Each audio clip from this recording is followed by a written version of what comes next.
আসসালামু আলাইকুম dear viewers. আজকে আপনাদের দেখাবো এমন একটি খামার যেখানে বিশাল বড় একটি মুরগির ফার্ম রয়েছে এবং এই মুরগির ফার্মের পাশাপাশি রয়েছে একটি মোটা তাজাকরণ খামার। এই মোটা তাজাকরণ খামারে এখানে রিজেক্ট গাভীগুলোকে মোটা তাজাকরণ করা হয়, এই যে দেখুন।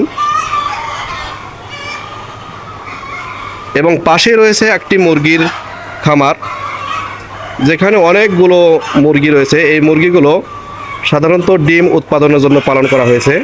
এখানে সোনালী প্যারেন্টস রয়েছে, এখান থেকে ডিম উৎপাদন করে সেগুলো আবার হ্যাচিং করে বাচ্চা ফুটানোর মাধ্যমে আবার বিভিন্ন খামারে ডেলিভারি করা হয়। দেখেন এখানে সোনালী মুরগি রয়েছে, এই সোনালী মুরগিগুলো। আর এই খামারটি বলে রাখি প্রায় 40 বিঘা জমির উপরে অবস্থিত। এই মুরগির খামারের পাশাপাশি এখানে রয়েছে এই গরুর খামার। এই গরুর খামারে অনেকগুলো গরু রয়েছে যেগুলোকে মোটা তাজা করানোর জন্য রাখা হয়েছে। এপাশেও আরও অনেকগুলো মুরগির শেড রয়েছে, ওই যে দূর পর্যন্ত দেখা যাচ্ছে।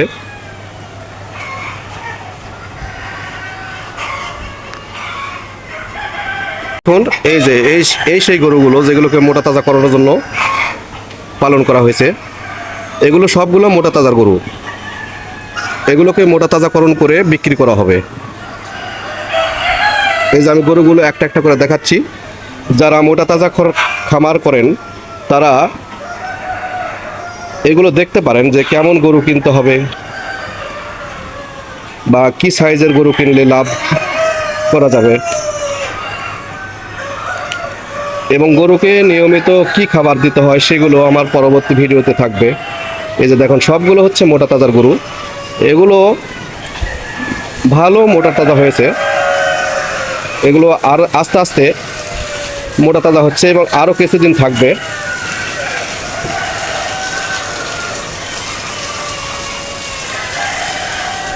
দৃশ্যটা দেখুন দর্শক, পুরো খামার দেখা যাচ্ছে। এটা হচ্ছে মোটা তাজাকরণ খামার। এই খামারটা হচ্ছে জয়পুরহাট জেলার পাঁচবিবি থানায় অবস্থিত।